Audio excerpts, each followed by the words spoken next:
that this year the United Nations has seen not just the first public official celebration of Diwali, but witnessed a whole Diwali season. As I see in the room many dear guests from outside of the United Nations, I would like to introduce myself. My name is Andrei Davtunas. I'm an ambassador of Belarus to the United Nations, and tonight I will be your humble MC for this ceremony. Small stamp for a great festival of lights. When my mission was making a booking with this chamber to hold a dedication ceremony for the USPS Diwali Stamp, our colleagues in the UN Secretariat were giving us the bewildered look. Really? Belarus celebrating Diwali? Of all countries? I will also not hide that fact that some colleagues in a trademark diplomatic fashion were even doubtful if there was enough weighty rationale behind the idea of holding in the United Nations a dedication ceremony for the USPS issued stamp. True, Belarus is culturally far from the Diwali celebrating universe as one can possibly imagine. And yes, this may also be, well be the first ever event at the United Nations dedicated to the host country's postage stamp. But isn't this just stating the obvious? What is not obvious is that many important developments in our life take place against the grain of conventionality, defy the timid logic of the acceptable, and establish a benchmark of their own. As some ambassadors may know, conventionality is the second name of this place where we get together tonight. But sometimes imagined constraints need to be broken. Sometimes our soul badly needs a chance to make a positive imprint. Sometimes our soul needs a chance to make a difference. This event was born out of ignorance. It took one very ignorant ambassador, who until a couple of months ago was not even aware of the Diwali's existence, to be so taken with the story of birth of the Diwali Stamp, as told by a very dear friend, and then with the universal overpowering message of the Festival of Lights, for the spark of sincere admiration and benevolence to be created. The spark that today will again, 1 month after the Diwali, will again ignite the sacred light of that festival. To soothe and warm the spirit of today's ceremony, I would like to ask the acting president of the General Assembly, Dr. Mwamba Patricia Kasese-Bote, the permanent representative of India to the United Nations, Ambassador Syed Akbaruddin, and Mrs. Ranju Batra and Mr. Ravi Batra to approach the podium and on behalf of all of us present here to light up symbolic festive diya. Please.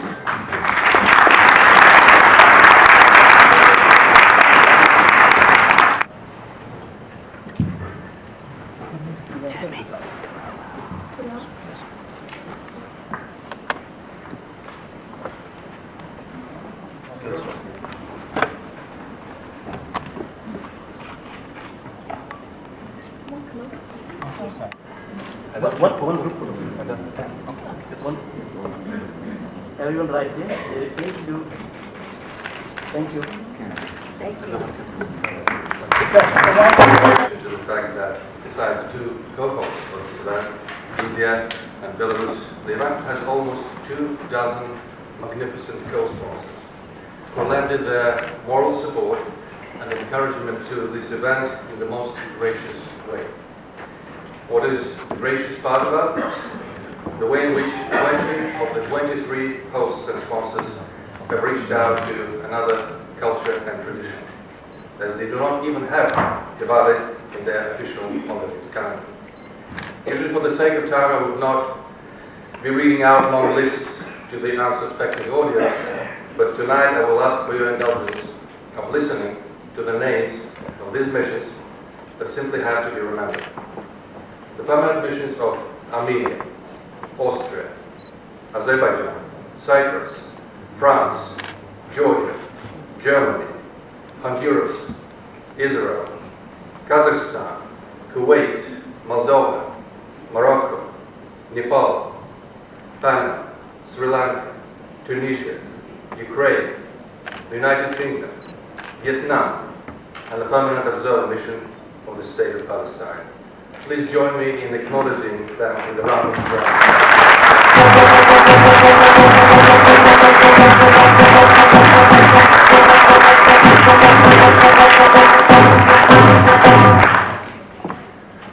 UN General Assembly Peter Thompson hosted the first Diwali ceremony in the United Nations headquarters.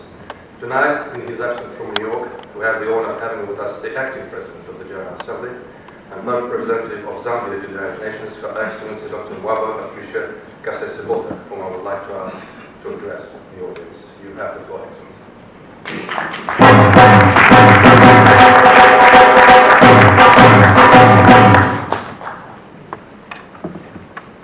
Excellencies, distinguished delegates, should I say all of us who are celebrating the Diwali Forever Stamp, I have the honor of delivering this statement on behalf of the President of the General Assembly, His Excellency Peter Thompson, who would have loved to be here this evening, but right now he is mid-air, flying from Geneva to New York. And they asked me to deliver his very personal congratulations to Mrs. Ranju Batra and the Diwali Stamp project team on this major achievement, and to warmly thank the permanent missions of Belarus and India for co-hosting this timely event. The recognition of Diwali in a USPS stamp is a welcome acknowledgement of the diversity of the peoples who inhabit this country. It also speaks to the importance of a religion with over 1.08 billion adherents worldwide, approximately 15% of the world's population. In this sense, I believe that the Diwali stamp brings an important message to be shared with the American people.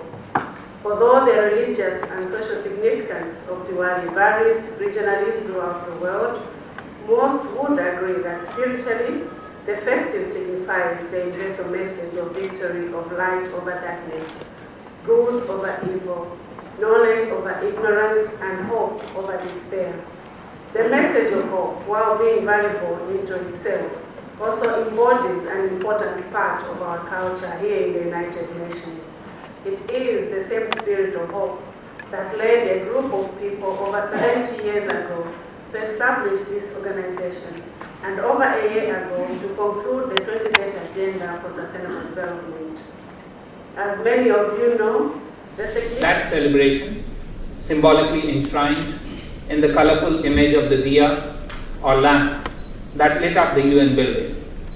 The celebration of Diwali at the United Nations is the reaffirmation of the foundational objectives of the UN and its purposes and principles, which stand as a force for universal good.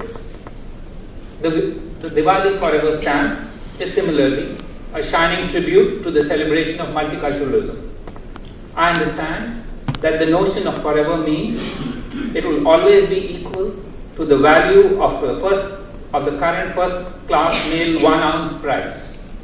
In these days when prices keep going up, this is a rather satisfactory and welcome thought. The story of the stamp is not a story of states. It is a saga of persistence and efforts of civil society.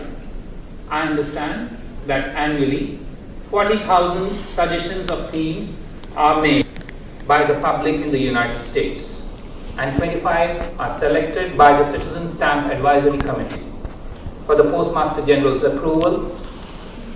In celebrating the stamp today, we also honor the ceaseless efforts of those who pursued this goal diligently for years. Those who tirelessly garnered support for their petitions, gathered congressional backing, and then pursued all avenues to ensure that the stamp was released on 5th October this year. On that day, it became the highest selling stamp on day 1 in the history of the United States Post.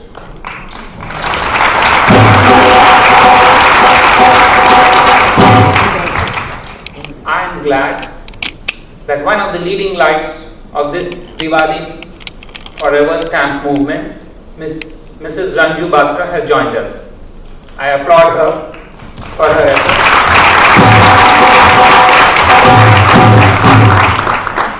And look forward to her sharing anecdotes of her struggle on behalf of Diwali Forever. Also, I may be pardoned if I take the liberty with an established adage and twist it a bit and say, behind every successful woman stands a strong man.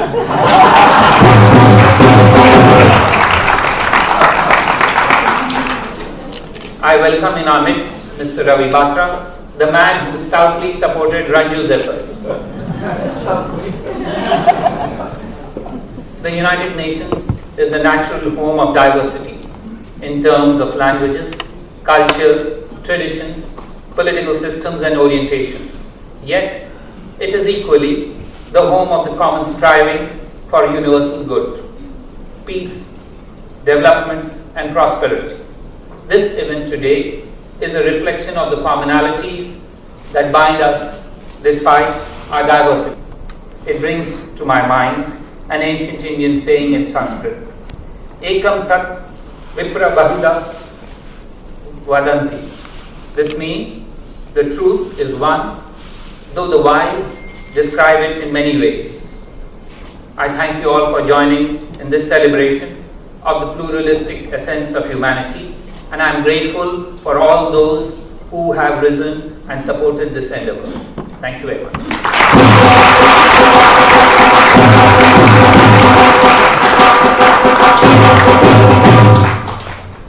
Thank you, Ambassador.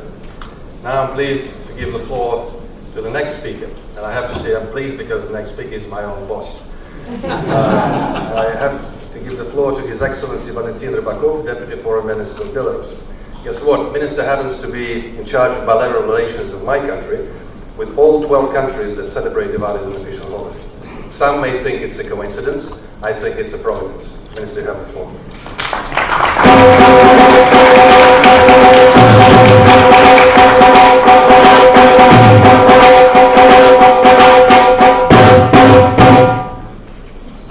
Excellencies, ladies and gentlemen, my very good friend, the Ambassador of Belarus, has just lamented his unfortunate ignorance of the great festival of Diwali.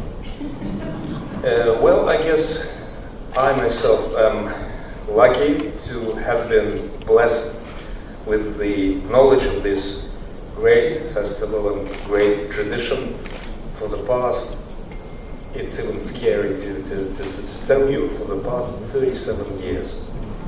Because it so happened that very early in my professional career, as a young Russian English, I was stationed in the Soviet embassy in New Delhi, in India, and I had a chance, of course, to see the amazing natural mixture of colors of life of this great country. I admired it, I loved it very much, the beauty and the wisdom of traditions of the people of India. And I warmly cherish my memories of that time, and that is why I am especially thankful to the organizers of this event for the honor of participating in this unique ceremony. I think it is only too right that the great festival of lights, Diwali, has finally taken ground in the diplomatic capital of the world. Not only because it is celebrated by so many people in the world, but I think no less a claim to the prominence of this festival is the universal, captivating and overpowering message of Diwali. Light over darkness, good over evil, knowledge over ignorance, and hope over despair. Actually, it looks like a perfect motto for the place that we call the United Nations.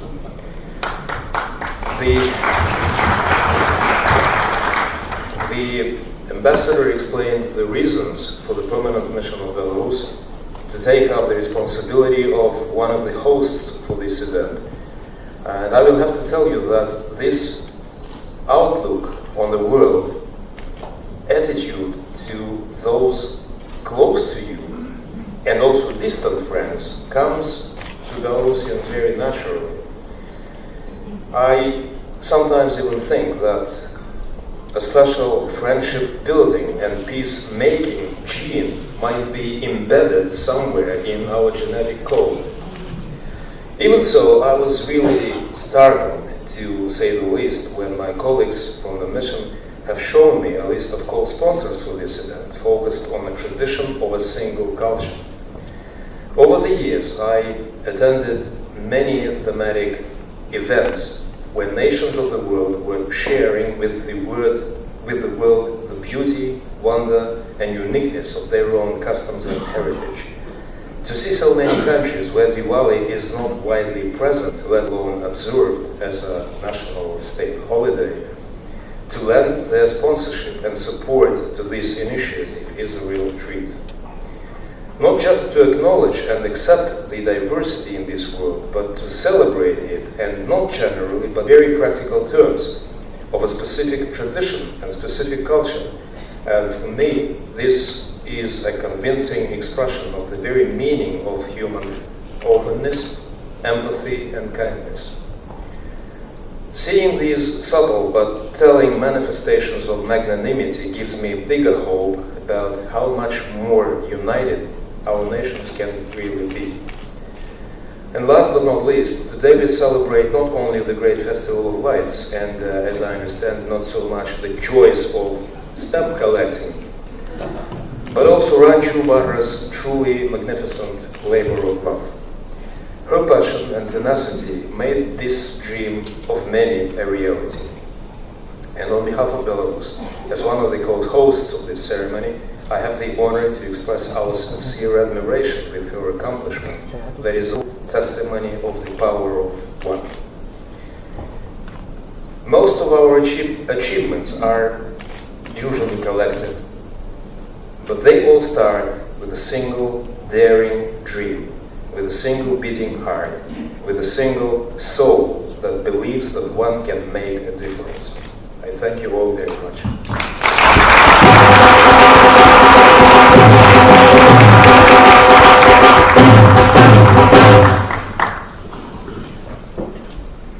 Thank you, Mr. Minister. Ladies and gentlemen, our next speaker has captivated the minds and hearts of many of his peers at the United Nations as an able organizer of a successful campaign to get his homeland to represent the vast expanse of Asia and the Pacific as the next non-permanent member of the United Nations Security Council. From January 1st, he will be consumed with work 24/7 in security of the world, right in the adjacent chamber, but tonight we are lucky to have him with us.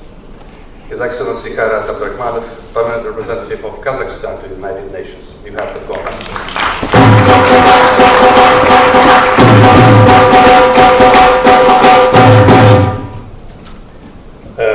Madam President, Minister, my dear friends, Ambassadors Akbar and Andrei, dearest friends and supporters of the United Nations, Honorable Ravi and Ranju Batra.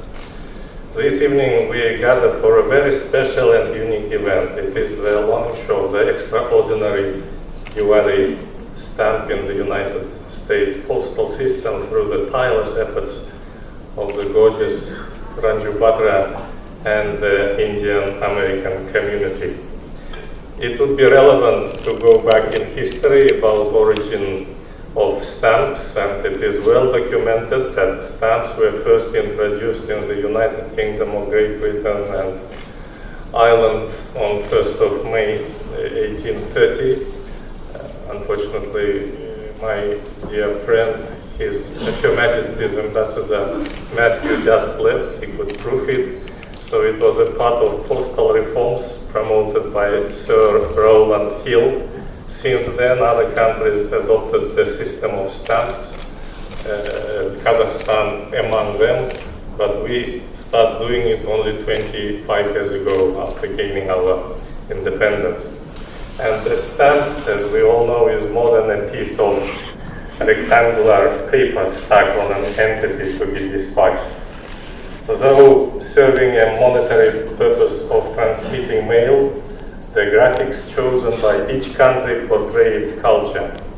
Illustrations on postage stamps have ranged from the early portrayals of kings, in case of my country and of my part of the world, of Hans, queens and presidents, ships, birds and satellites, celebrities, historical comics, hobbies, sports, including Olympic champions, and now we enjoying a photo exhibition provided by our colleagues from Greece, Monaco, and Germany, and also a wealth of other subjects too numerous to list. However, the concept of the flame